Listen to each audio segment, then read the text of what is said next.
بسم اللہ الرحمن الرحیم۔ محترم سامعین و ناظرین، السلام علیکم ورحمۃ اللہ وبرکاتہ۔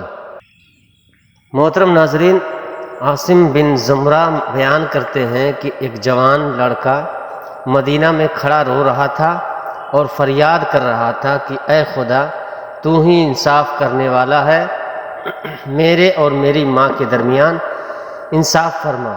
اتنے میں ادھر سے حضرت عمر رضی اللہ تعالیٰ عنہ کا گزر ہوا تو آپ نے اس سے رونے کا سبب پوچھا۔ اس نے جواب دیا کہ میری ماں نے مجھے 9 ماہ پیٹ میں رکھ کر پالا اور دودھ پلایا، پال کر بڑا کیا، مگر اب وہ مجھے اپنا بیٹا ماننے سے انکار کرتی ہے اور مجھے گھر سے نکال دیا ہے۔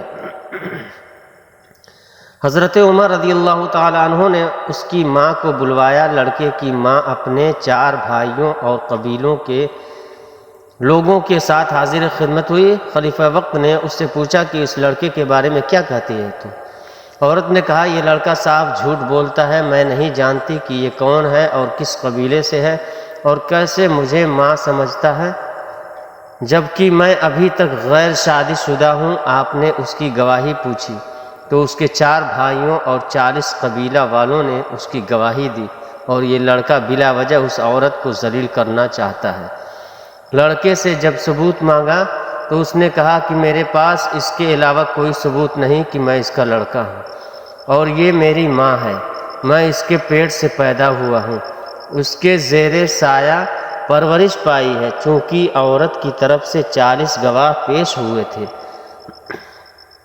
وہ لڑکا کوئی گواہ پیش نہ کر سکا، تو حضرت عمر رضی اللہ تعالیٰ عنہ نے اس لڑکے کو کوڑے لگانے کا حکم دیا۔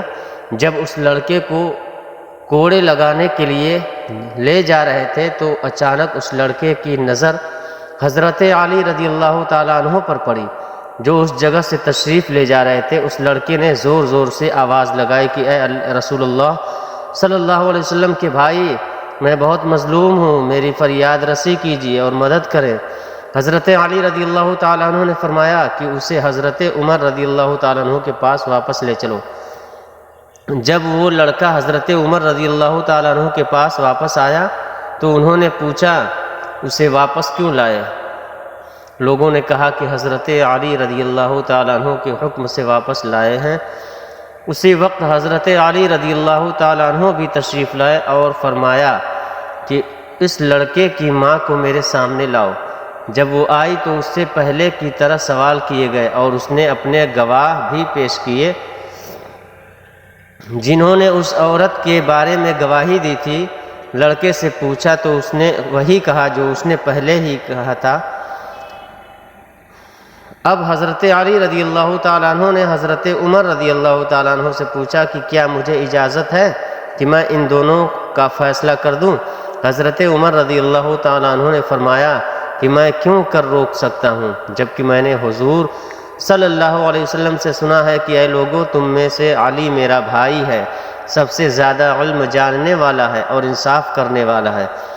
اس کے بعد حضرت علی رضی اللہ تعالی عنہ نے کہا کہ میں آج تمہارے درمیان ایسا فیصلہ کروں گا جو اللہ اور اس کے رسول صلی اللہ علیہ وسلم کو پسند ہے اور وہ راضی ہوں گے۔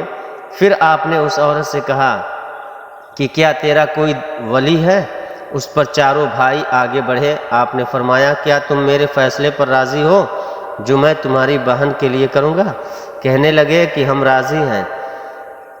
اس طرح اس لڑکے سے معلوم کیا، سب کی رضامندی لے کر آپ نے فرمایا کہ میں اللہ کو گواہ کرتا ہوں اور حاضرین کو بھی گواہ کرتا ہوں کہ میں نے اس عورت کو بعوض 400 درہم کے اس لڑکے کے نکاح میں دیا، اور 400 درہم اس لڑکے کو دیے کہ اس عورت کے دامن میں ڈال دے اور اس کا ہاتھ پکڑ کر اپنے مکان پر لے جا، اور اس سے پہلے واپس نہ آنا جب تک غسل جنابت سے فارغ نہ ہو جائے۔ جو ہی یہ فیصلہ اس عورت نے سنا تو اس کی چینخ نکل گئی اور کہا، اے برادر رسول صلی اللہ علیہ وآلہ وسلم، کیا غضب ہو گیا ہے کہ میں بالکل ہی جہنم کا ایندھن بن جاؤں گی۔ میں اقرار کرتی ہوں کہ یہ میرا لڑکا ہے اور میں اس کی ماں ہوں۔ ایک ماں کیوں کر اپنے بیٹے کی بیوی ہو سکتی ہے؟ حضرت علی رضی اللہ تعالی عنہ نے فرمایا کہ پہلے کیوں نہ اقرار کرتی تھی؟ کہنے لگی میری کوئی خطا نہیں، یہ سب قصور میرے بھائیوں کا ہے، چونکہ انہوں نے میری شادی ایک مالدار سے کی جس کا انتقال ہو گیا، جس سے یہ لڑکا پیدا ہوا۔ جب یہ لڑکا بڑا ہوا تو میرے بھائیوں نے میرے لڑکے کو الگ کر دیا اور مجھے خوفزدہ کر کے یہ کہلوایا کہ یہ میرا بچہ نہیں ہے، مگر میرا دل میرے بچے کے لیے تڑپتا رہتا ہے۔ یہ کہہ کر وہ اپنے بچے کا ہاتھ پکڑ کر میرا بچہ کہتے ہوئے چل پڑی۔ حوالہ کتب حضرت علی کے فیصلے۔ میرے عزیز ساتھیوں، آج کی ویڈیو پسند آئی ہو تو اسے لائک اور شیئر کریں، اور مزید ویڈیو حاصل کرنے کے لیے چینل کو بھی سبسکرائب کریں۔ السلام علیکم ورحمۃ اللہ وبرکاتہ۔